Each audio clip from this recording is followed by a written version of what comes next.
একেবারে এই মুহূর্তে দেখতে পাচ্ছেন ক্যানিং পূর্বে যিনি প্রার্থী হয়েছেন আইএসএফ থেকে আরবুল ইসলাম এবং ক্যানিং পূর্বে যিনি প্রার্থী হয়েছেন তৃণমূল অর্থাৎ শাসক দল থেকে বাহারুল ইসলাম। আর আজকের এই একই দিনে এখানে আরবুল ইসলামের রোড শো রয়েছে এবং বাহারুল ইসলামের এখানে পথপ্রচার রয়েছে এবং তিনিও রোড শো করবেন। এবং সাধারণ মানুষ যে মন্তব্য করছেন, আমরা আরবুলকে চাই না, আমরা চাই বাহারুল ইসলামকে।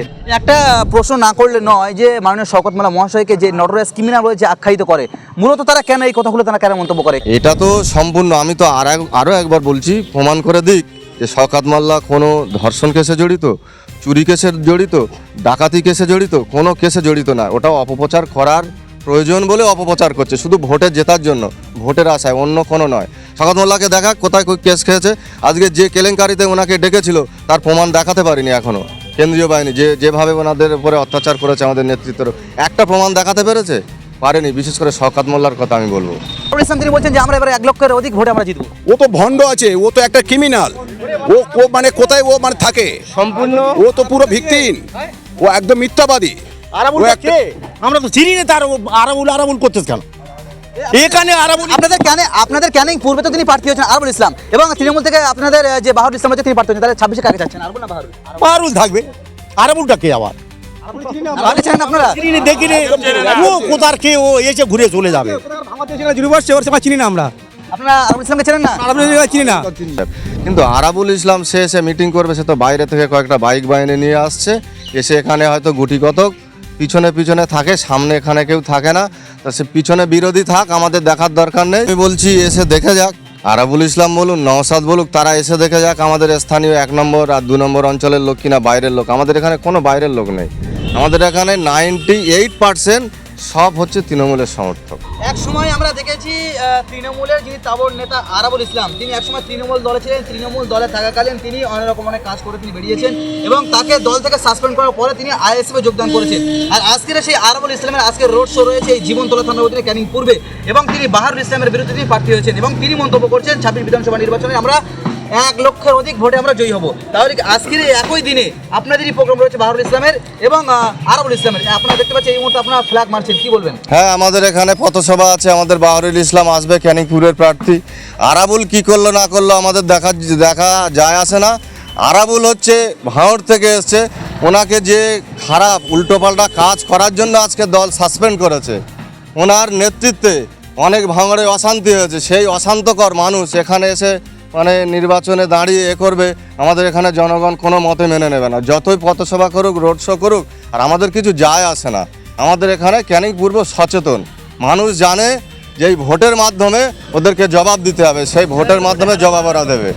আমরা এখানে আরাবুল কেন, যদি আরাবুলের ওপর নেতৃত্ব আছে, নওশাদ আছে, আব্বাস সিদ্দিকী আছে, তাদেরকে আমরা বলছি ক্যানিং পূর্বে এসে দাঁড়িয়ে দেখি, কোনোদিন জিততে পারবে না।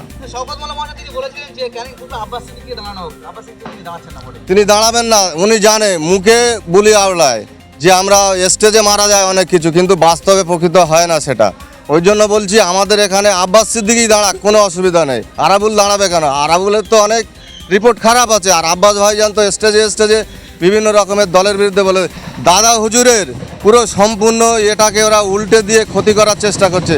দাদা হুজুরের বদনাম করে আজকের ফুরফুরা শরীফটাকে আমরা ভালোবাসি, কিন্তু সেই ফুরফুরা শরীফে আজকে এমন পরিস্থিতি হয়েছে, 5-6টা দলে বিভক্ত হয়েছে, কারণ এই দাদা হুজুরের বদনাম করছে আব্বাস সিদ্দিকী, নওশাদরা।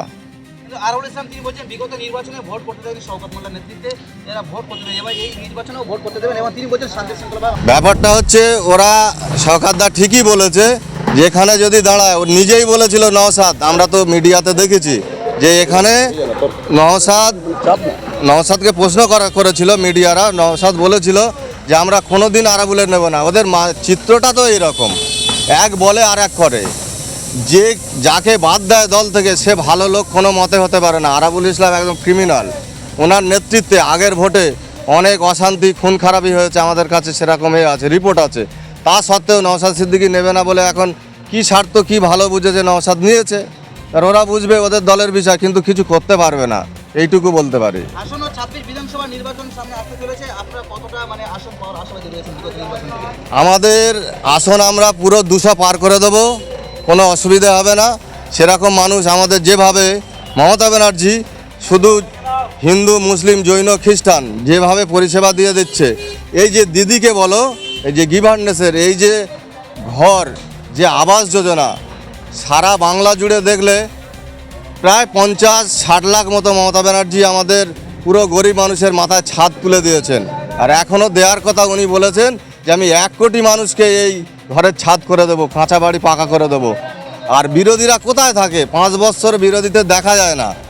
আজকে বিরোধীরা এসে কড়া নাড়ছে, এর কানে একবার ফুসফুস করছে, ওর কানে ফুসফুস করছে, মিডিয়ায় গিয়ে অমুক বলছে তমুক বলছে, এগুলো বাস্তবে ওরা করতে পারবে না। আসন্ন 26 বিধানসভা নির্বাচন, আর তার আগে দেখতে পাচ্ছি তৃণমূল কংগ্রেসের যে উন্নয়ন ছিল বিগত নির্বাচনে, যে নওশাদ সিদ্দিকী তিনি 5 বছর ক্ষমতায় ছিলেন, তিনি কোনো উন্নয়ন করতে পারেনি, এমনটাই অভিযোগ তুলছেন তৃণমূল সমর্থক কর্মীরা। তাহলে কি উন্নয়ন যেদিকে রয়েছে ভোট সেদিকে? একদম ওই কথা যদি বলে, আমি বলছি নওশাদ ভাঙড়ে দাঁড়িয়ে উনি একজন বিধায়ক, ভাঙড়ে কি কাজ করেছে? আর যে আমাদের অবজারভার শওকত মোল্লা, যে অভিষেক বন্দ্যোপাধ্যায়, মমতা ব্যানার্জির নেতৃত্বে যেভাবে ভাঙড়ে কাজ হয়েছে, 200 থেকে 300 কোটি টাকার কাজ হয়েছে। যেসব ব্রিজগুলো কাঠের ছিল, ভেঙে পড়তো, সেই ব্রিজগুলো টেন্ডার হয়ে গেছে, রাস্তাঘাট পুরো হয়ে গেছে। কিন্তু মানুষ গন্ডগোল করছে। কিছু মানুষ আছে ধর্মীয় উস্কানিতে তাদের সাথে যোগ দিয়ে তাদেরকে মানে প্রলোভন দিচ্ছে যে আমরা আছি সাথে, কিন্তু এ কোনো কাজে আসবে না, কোনো কাজে লাগে। মমতা ব্যানার্জি, অভিষেক ব্যানার্জির উন্নয়ন এই যে বজায় রেখেছে, যেভাবে আরও বিগত দিনে ধরে রাখার জন্য Mamata Banerjee heart and soul চেষ্টা করে যাচ্ছে, সেইভাবে আমরা ওনাদের পাশে আছি। তাহলে যতই হামলা করবে আবারও সেই 26 অবশ্যই আবারও ক্ষমতায় আসছে। হামলা যতই করুক বিজেপি, যতই আইএসএফ, সিপিএম, কংগ্রেস, যারা যতই যাই করুক, এই যে আমাদের 11 সাল থেকে যে তৃণমূল সরকার ক্ষমতায় এসছে, এর 100 ভাগের 1 ভাগ বলতে পারবে না যে আমরা উন্নয়ন করে দেখিয়েছি।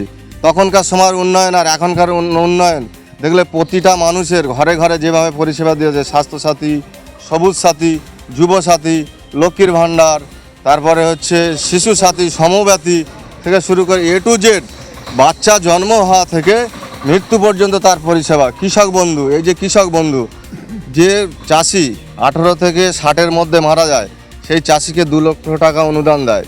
তারপরে তাদের শ্মশানে, কবরস্থানে যাওয়ার জন্য একটা সমব্যাথী প্রকল্প চালু করে। একটা শিশু সাথীর একটা গল্প বলি। শিশু সাথী যেটা আমরা আগে দেখেছি, বছর 20 আগে আমার নিজস্ব একটা লোক হার্ট অপারেশনের অভাবে মারা গেছে, 5 লক্ষ টাকা সেখানে অনুদান দিতে পারেনি। সেই পরিষেবা মমতা ব্যানার্জি নিজে থেকেই সেই শিশু সাথী পুরো সম্পূর্ণ হার্ট অপারেশন ফ্রি করে দিয়েছে।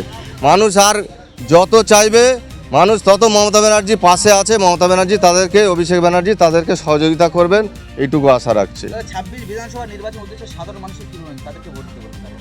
আমরা সাধারণ মানুষকে আমরা তো বলবো, সেই সাথে সাধারণ মানুষ বুঝতে পারছে যে কাজের নিরিখে কিভাবে মানে তৃণমূল সরকারটা কিভাবে উন্নয়ন করছে।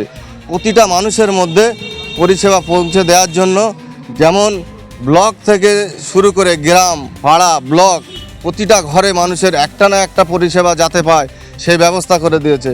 কিছু নেতৃত্ব যদি গণ্ডগোল করে থাকে, তার জন্য দিদিকে বলো অ্যাপস চালু হয়েছে, সেই ফোন নাম্বার ধরে আমরা রাস্তার জন্য করছি, ঘরের জন্য করছি, কমপ্লেন জানাচ্ছি, সঙ্গে সঙ্গে আমাদের পরিষেবা সমস্যা সমাধান করা হয়ে যাচ্ছে। তাহলে আমরা কেন তৃণমূল ছাড়া অন্য কাউকে আমরা চিনব, বা জনগণও চিনবে কেন? জয় বাংলা, জয় বাংলা, জিন্দাবাদ, জিন্দাবাদ, মমতা ব্যানার্জি জিন্দাবাদ, জিন্দাবাদ, জিন্দাবাদ।